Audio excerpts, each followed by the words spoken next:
Okay. Good Good- morning. Good morning. We've overcome all of the obstacles of figuring out how to turn on and turn off everything we need to turn on and turn off in order to be here today. And it is Sunday, September 19th, And wonderful to have you here. 2021. And our topic today is the rocky road is not always ice cream. And we're laughing because that was Bob's title. And I'm going to start with a reading from Ernest Holmes. It's a prayer. And it is entitled, I radiate the fullness of life, for I fear nothing. In the name of good, I unify myself with the divine presence. Fear has no place in my being. God is not afraid of anything. The divine mind has no enemies. The spirit knows no opposites. As I consciously draw close to this divine center and source of all being, I feel the radiation of its warmth and color. I enter into that faith made perfect through love and confidence, that assurance made complete by the abandonment of myself to the divine, acknowledging good in all my ways, desiring only good for others, refusing to accept evil as part of the divine kingdom. I rest in calm assurance. Peace, poise, and power belong to my kingdom. Joy and love are gifts from on high, gifts that I gladly acknowledge and enthusiastically accept, knowing that the gift is not to me alone, but is the gift of life to all that lives. I gladly share my good, scattering it everywhere, knowing that everything is love. I gladly give myself to life, to the joy of living. And so it is. And so it is.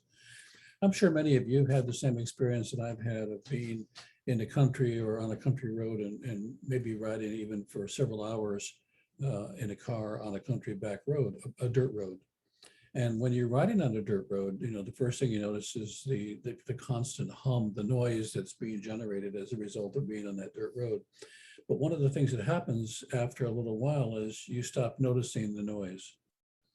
And you only notice all of the noise when you get back.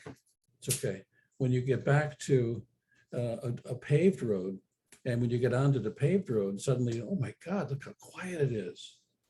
And the reason I'm bringing that up is because I think for a lot of us, the fear that we have that's being stirred on a daily basis is the kind of background noise. It's like being on a dirt road. And it's a rocky road. You get used to it. You get accustomed to it, the bumps and all of that. In fact, you get so accustomed to it that eventually you don't notice it anymore. And so I think there's sort of a low-grade background noise of fear that's operating a lot of the time for a lot of people. And one of the symptoms of that I see is that people, their tolerance for discomfort or situations that are uncomfortable for them is much less. And so they're on a shorter fuse. And the reason for that is that nobody's noticing that there's just a lot of background noise all the time. And we're coping with that threshold of noise. And so part of the reason I'm bringing that up today is because what the quote is talking about is our response to fear, real or imagined. And I want to make some distinctions in this October magazine, Science of Mind, a guide for spiritual living. Murphy, my dog, wrote a column, and I'm going to actually borrow from it this week. And the things that I observed that I think were worth noticing is when we're dealing with fear is, and I'll break it down into 6 different steps. The first one is, do I feel safe?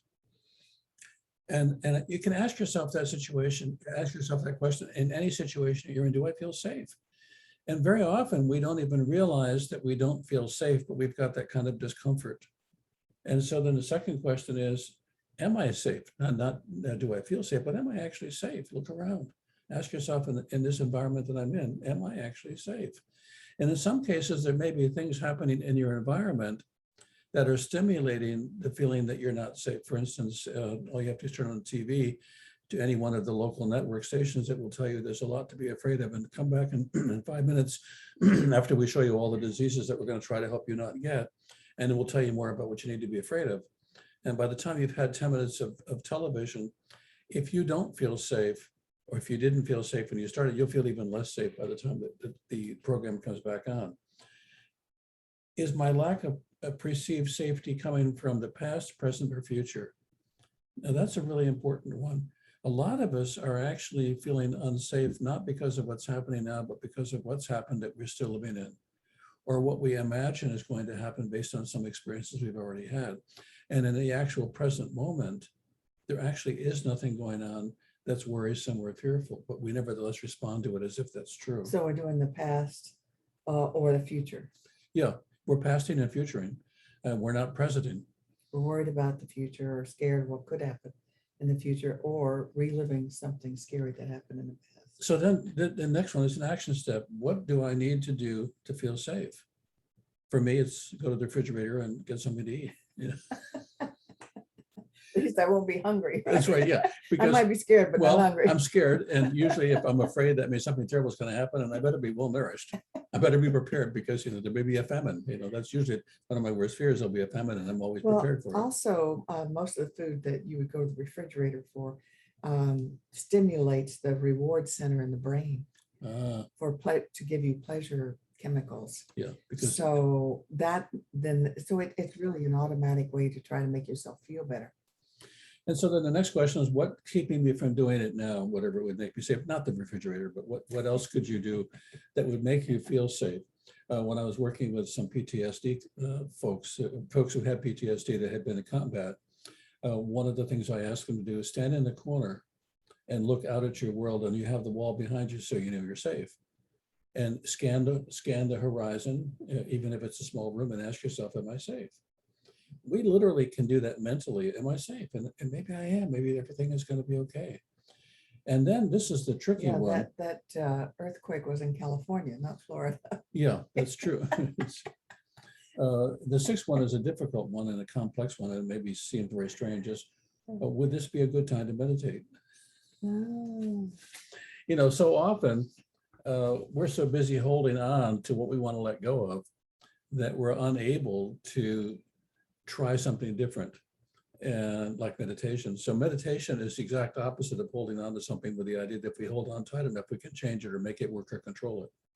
And so much of what we're holding on to, we can't change, we can't make better. We have to let it go. And we don't.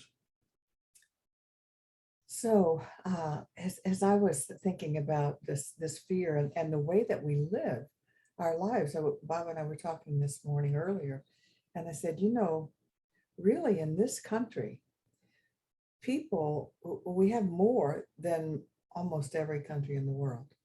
A few exceptions to that, but we have a lot of stuff. We have a lot of luxuries, and we have a lot of food and all of that.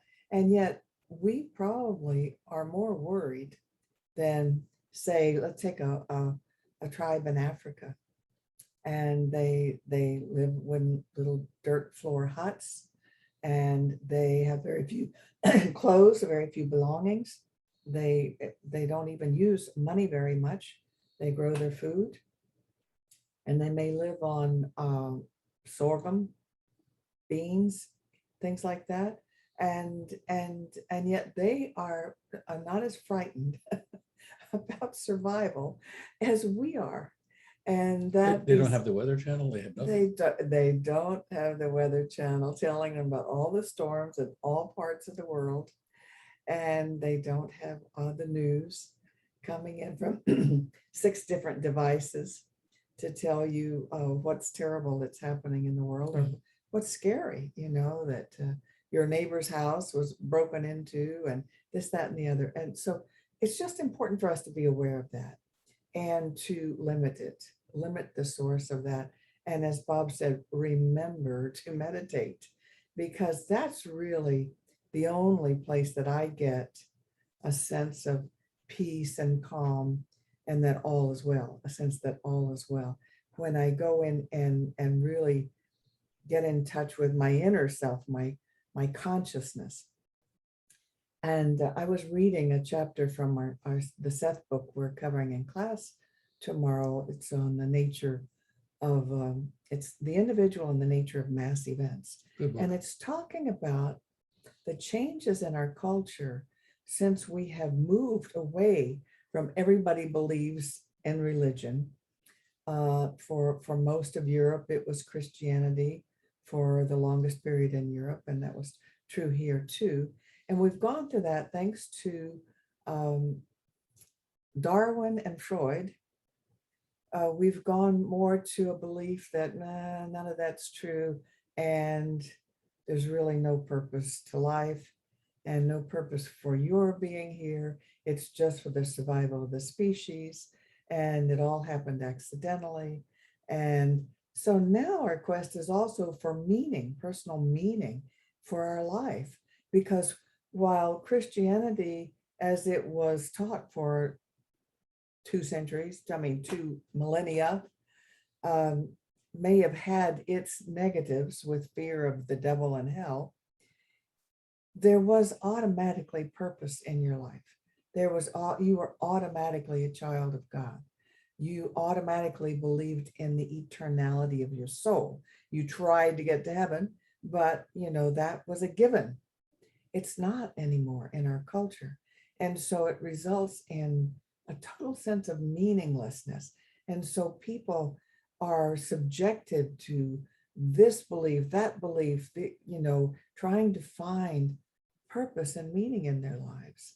And it's a struggle, and people actually create a lot of drama just so that they can have meaning. They can become the hero or the heroine in the situation. Obstacles to overcome just to have purpose and meaning. So it made me feel very grateful for finding this teaching, that I can still hold on to those beliefs that the soul is eternal and life is good and my consciousness has meaning. In that book says it's ridiculous for you to believe, for human beings to believe that consciousness could be come about by accident, of some accidental combination of inert minerals and things like that, compounds. It's not going to happen. Consciousness does not form that way. And so it's nice to believe. And some people call that faith, that we have faith. And I do have faith. And I'm grateful for it. I'm reminded you were talking of the movie Forrest Gump. And Forrest is really overwhelmed with the world that he's living in, and he doesn't know what to do. So he decides to run. That's and right. He starts He running, runs. and he's running. He's not running away from anything, and he's not running to anything. He's just running because he doesn't know what else to do except run. Well, that's an interesting situation because a lot of us often, I don't know what to do. I'll just run. And that might mean clean a house, or it might mean go shopping, or I'll do something. I'm going to run. But what's interesting in the movie is that he develops a following of people that are running for no reason. And so there's this cadre of people running in the middle of all kinds of inclement weather for no reason other than that they're looking for purpose. They're looking for a direction. Yeah. And interestingly, it doesn't make a difference where they're running as long as they can follow someone because they don't know what to follow. But I think that movie really amplifies what's going on with all of us, and that is a search for meaning, which this is the richest time we could possibly live in to search for meaning because it hasn't already all been prescribed for us. And it's the most difficult time because there's no prescription for it. So when we believed in heaven and hell, all we had to do is make sure that if we sinned, we Follow the rules. You follow the rules. If we sinned, for forgiveness. Hope that nobody saw us, and and keep acting prayerful and thoughtful, and say thee and thou whenever you pray, and you're good. It was really pretty easy compared. It's more challenging. Yeah, it's really challenging. You wake up in the morning and this is who I am. This is what I've got. I've got to decide how I'm going to live my life, and it's really up to me. And it's always been up to me. And it was easier when it was up to somebody else. And in this teaching where we believe in cause and effect, and we believe we cause our own experience, when bad things happen, when it's a rocky road, we often then look to self in a critical, blaming way. Yeah. Okay, how did I create this mess? What was my stinking thinking that created this? Or what was I feeling? And so that can also turn to blame. I'd like to suggest another alternative, and that is with faith.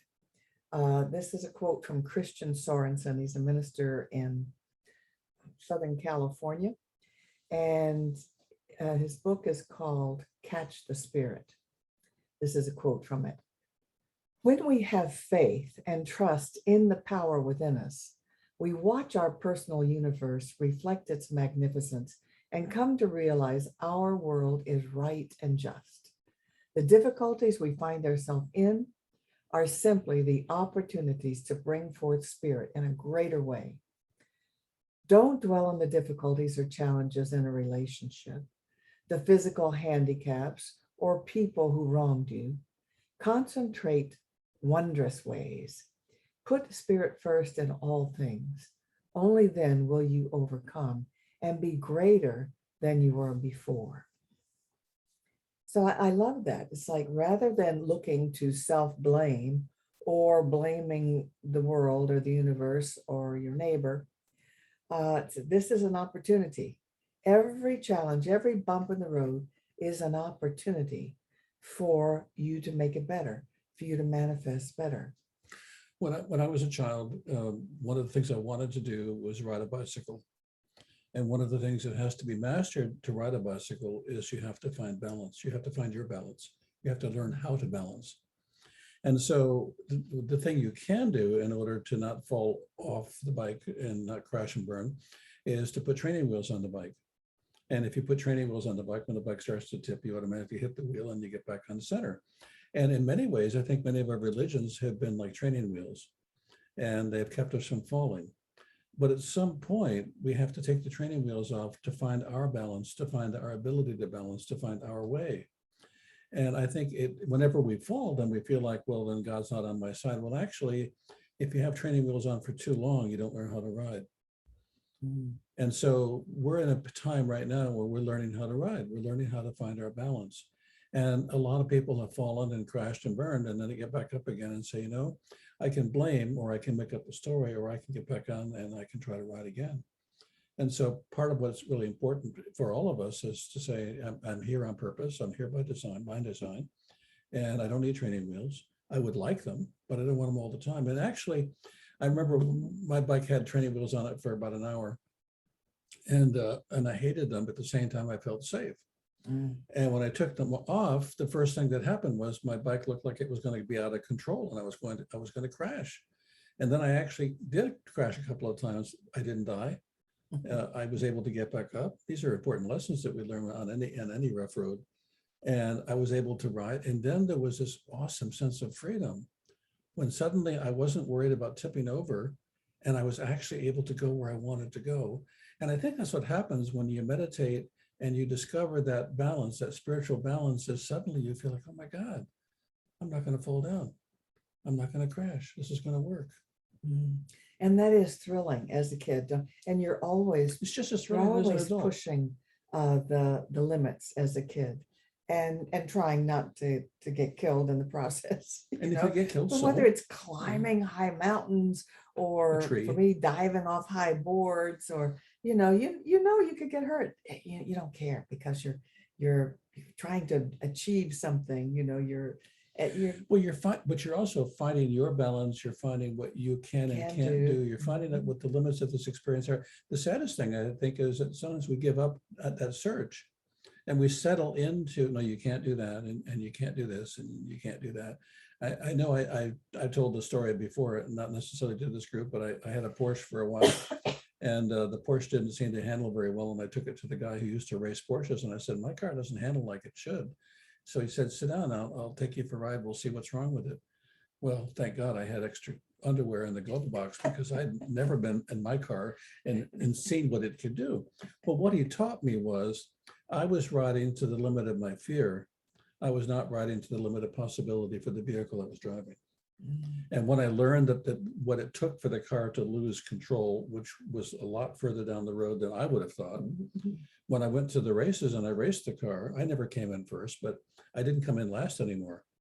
And the difference was I was now racing without fear, or without as much fear. And that's very different than racing with fear. because fear is what we're racing with, as opposed to racing and having whatever that is be present itself. So as we find these bumps in the road and rocks in the road, and they do come, it's helpful for me, and I hope for you, to realize that those are by design. You did not choose a smooth road if you came to Earth School. And we grow through our development, and each one is an opportunity for us to become more as we solve that problem or go around that rock, whatever it is we have to do. I want to speak to that a little bit, because there's a chance that people can get in trouble with that too. And what I mean by that is, let's say I choose to go to be in the country, and I want to be in a quiet place. I want to be in the forest. I want to be where there's nature. I want to be where there's all kinds of wonderful, beautiful things. I chose that. What I didn't know I also chose was the rocky dirt road to that place. Mm. And so that sometimes on a road that you had flat tires, what's in my consciousness that this would happen to me? Well, it's unfortunately a part of what happens on the way to the place you said you wanted to go. You didn't sign up for the rocky road, and you did, but you didn't. That wasn't it's kind of nice to have a flat tire and suffer. It's a Sunday afternoon. It looks like it's going to rain. That'll really be good. No. So when you find yourself blaming yourself for what was wrong with me that I decided to do that, you haven't seen the whole picture. What you do need to deal with whatever is showing up and adjust to it and make it work as best you can, because this life works much better when you don't sit by a flat tire for the rest of your life. So, but I think it's an important distinction, because I've heard in our teaching, people will say, well, what's in your consciousness? That's the worst thing you can say to somebody, because you don't have the picture either. We never know, and we never know about theirs. Yeah. So let us conclude with a prayer. Yeah. So as we go within, we recognize that life is divine, and the divine lives within this world as well, and within each one of us. When we say there's no place that God is not, we actually know now in our heart, soul, and being that God is present in all that there is, because God is that divine intelligence operating in and through us right here, right now, always, everywhere, always present. And we know that as we experience life's challenges, we also experience life's solutions. And we know that we become more, we grow more, we become more able, more confident as we solve our problems and solve challenges before us. So we say yes to the adventure, yes to the magnificent journey, yes to the road no matter the condition, yes to all the things that this life presents to us that we are divinely ready and prepared to manage and handle and enjoy and live through. For all of this, we say thank you. And together we say, and so it is. And we still like Rocky Road. Yes. And we're going to play a great piece of music, which you can find us on YouTube. I'm going to stop the recording.